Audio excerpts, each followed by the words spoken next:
হ্যাঁ, প্রিয় শিক্ষার্থী, এখন আমি তৃতীয় অধ্যায়ের দ্বিতীয় ধাপ তুলে ধরছি। অর্থের মূল্য নির্ধারণের ক্ষেত্রসমূহ নিম্নরূপ: জমাকৃত অর্থের ভবিষ্যৎ মূল্য নির্ধারণ, প্রকল্প মূল্যায়ন, ঋণ দান, বিনিয়োগ মূল্যায়ন, বীমা পলিসি নির্ধারণ ইত্যাদি। কখন বর্তমান মূল্য অধিক পছন্দনীয়? যখন সুদের হার শূন্য হবে। চিরস্থায়ী বার্ষিক বৃত্তির উদাহরণ দাও। পারপিচুয়াল বন্ড, অপরিশোধযোগ্য অগ্রাধিকার শেয়ারের লভ্যাংশ ইত্যাদি। বার্ষিক বৃত্তির উদাহরণ দাও। বীমা প্রিমিয়াম, ডিপিএস, ভোক্তা ঋণ ইত্যাদি। এম ও ইআইআর এর সম্পর্ক আলোচনা করো। চক্রবৃদ্ধির মাত্রা যত বেশি হবে, কার্যকরী সুদের হার তত বৃদ্ধি পাবে। অর্থাৎ চক্রবৃদ্ধির সংখ্যা এম ও কার্যকরী সুদের হার ইআইআর এর মধ্যে সমমুখী সম্পর্ক বিদ্যমান। সরল সুদ ও যৌগিক বা চক্রবৃদ্ধি সুদ বলিতে কি বোঝো? চক্রবৃদ্ধি সুদের চেয়ে সরল সুদের পরিমাণ কম হবে, তাই ঋণ গ্রহীতার নিকট সরল সুদ এবং ঋণদাতার নিকট যৌগিক সুদ অধিক পছন্দনীয় হবে। ডিসকাউন্টিং বা বাটাকরণ: ভবিষ্যৎ মূল্য থেকে বর্তমান মূল্য নির্ণয়ের প্রক্রিয়াকে ডিসকাউন্টিং বা বাটাকরণ বলে। অপরদিকে বর্তমান মূল্য থেকে ভবিষ্যৎ মূল্য নির্ধারণের পদ্ধতিকে কম্পাউন্ডিং বা চক্রবৃদ্ধিকরণ বা যৌগিককরণ বলা হয়। সুদের হার ও মুদ্রাস্ফীতির মধ্যে সম্পর্ক: সুদের হার ও মুদ্রাস্ফীতির মধ্যে সমমুখী সম্পর্ক বিদ্যমান। অর্থের সময় মূল্য নির্ধারণের কৌশলসমূহ দুইটি, যথা বাট্টাকরণ ও চক্রবৃদ্ধি বা যৌগিককরণ। কখন বর্তমান মূল্য ও ভবিষ্যৎ মূল্য সমান হবে? যখন সুদের হার সমান হবে। কখন present value greater than future value? যখন সুদের হার শূন্য অপেক্ষা বেশি হবে। সাধারণ বার্ষিক বৃত্তির উদাহরণ দাও। বন্ধকি ঋণ। প্রদেয় বার্ষিক বৃত্তির উদাহরণ দাও। ভাড়া বা ইজারা চুক্তি। সাধারণ বৃত্তি সাধারণ বার্ষিক বৃত্তি স্বাভাবিক বার্ষিক বৃত্তি অ্যানুইটি ইমিডিয়েট অর্ডিনারি অ্যানুইটি সব একই কথা। অগ্রিম বার্ষিক বৃত্তি প্রদেয় বার্ষিক বৃত্তি অ্যানুইটি ডিউ একই কথা। নামিক সুদের হার কার্যকারী সুদের হার চেয়ে কেন বেশি হয়? চক্রবৃদ্ধির সংখ্যা ও মুদ্রাস্ফীতি সমন্বয়ের কারণে। পিভিআইএফ এর বিস্তারিত বলো। Present value interest factor. FVIF বলিতে কি বোঝো? Future value interest factor. বার্ষিক শতকরা হার অ্যানুয়াল পার্সেন্টেজ রেট, সংক্ষেপে এপিআর বলা হয়। পিরিয়ড সুদের হারকে চক্রবৃদ্ধির সংখ্যা দ্বারা গুণ করে এপিআর গণনা করা হয়। বিবিধ সুদের প্রকারভেদ, যেমন নামিক সুদের হার nominal interest rate.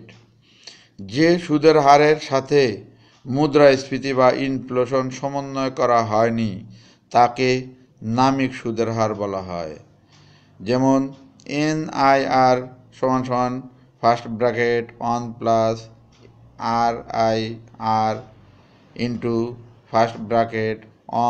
+ IR -1); second NIR =(1 + RIR + IR)।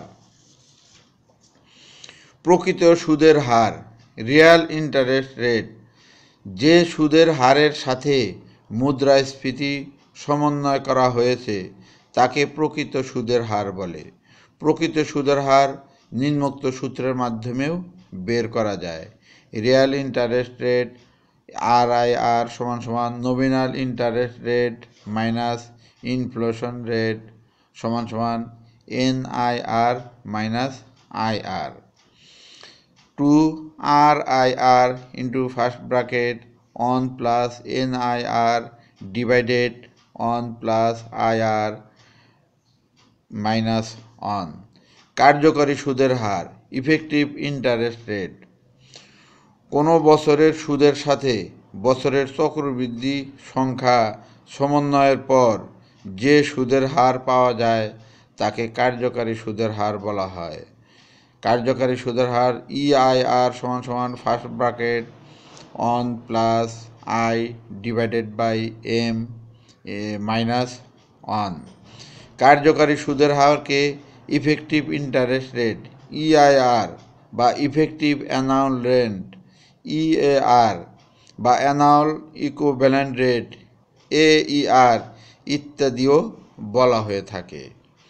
বার্ষিক শতকরা সুদের হার অ্যানুয়াল পার্সেন্টেজ রেট APR, অর্থাৎ কোনো ঋণের চুক্তিবদ্ধ সুদ ছাড়াও অন্যান্য যাবতীয় ফি সমন্বয় করে বার্ষিক ভিত্তিতে যে সুদ ধরা হয় তাকে APR বলা হয়। APR মান্থলি সুদ সমান মান্থলি সুদের হার ইন্টু 12 মান্থ, এইভাবে আমরা ধরতে পারি। এখন আমরা টাইম বিল অফ মানির কিছু গোল্ডেন রুলস আলোচনা করব। 1. সাধারণ বর্তমান মূল্য ও ভবিষ্যৎ মূল্যের ক্ষেত্রে বর্তমান মূল্য বা প্রেজেন্ট ভ্যালু PV দেওয়া থাকলে ভবিষ্যৎ মূল্য বা ফিউচার ভ্যালু এর সূত্র হবে, এবং ভবিষ্যৎ মূল্য দেওয়া থাকলে বর্তমান মূল্য বা প্রেজেন্ট ভ্যালুর সূত্র হবে। 2.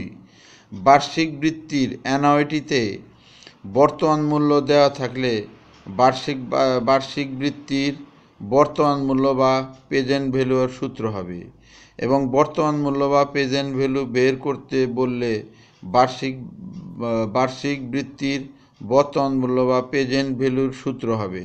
আবার ভবিষ্যৎ মূল্য বা ফিউচার ভ্যালু দেওয়া থাকলে বার্ষিক বৃত্তির ভবিষ্যৎ মূল্য বা ফিউচার মূল্যের সূত্র হবে, এবং ভবিষ্যৎ মূল্য বা ফিউচার ভ্যালু বের করতে বললে বার্ষিক বৃত্তির ভবিষ্যৎ মূল্য বা ফিউচার ভ্যালুর সূত্র হবে। 3. মতামত চাইলে বা সিদ্ধান্ত নিতে বললে বর্তমান মূল্য বা প্রেজেন্ট ভ্যালু বের করতে হয়। লটারির অঙ্কে বর্তমান মূল্য বা প্রেজেন্ট ভ্যালু বের করতে হয়, এবং ঋণের পরিমাণ নির্ণয় করতে বললে বর্তমান মূল্য বের করতে হয়। ঋণের টাকা ও বিনিয়োগের টাকা সবসময় বর্তমান মূল্য হয়। কোনো অঙ্কে অর্ধবার্ষিক, ত্রৈমাসিক, দ্বিমাসিক, মাসিক, সাপ্তাহিক, দৈনিক দেওয়া থাকলে M ব্যবহার করে অঙ্ক করতে হবে। বার্ষিক বৃত্তি বা অ্যানুইটি এর অঙ্কে প্রেজেন্ট ভ্যালু এবং ফিউচার ভ্যালু দেওয়া থাকলে সাধারণত অ্যানুইটি বা A বের করতে হয়। আবার বার্ষিক বৃত্তির অ্যানুইটি কিস্তি A দেওয়া থাকলে প্রেজেন্ট ভ্যালু অথবা ফিউচার ভ্যালু বের করতে হয়। এখন আমি সাধারণ বর্তমান মূল্যের সূত্র বলছি। প্রেজেন্ট ভ্যালু সমান উপরে future value divided first bracket one plus K to the power N। 2. সাধারণ ভবিষ্যৎ মূল্য ফিউচার ভ্যালু সমান present value into on plus K to the power N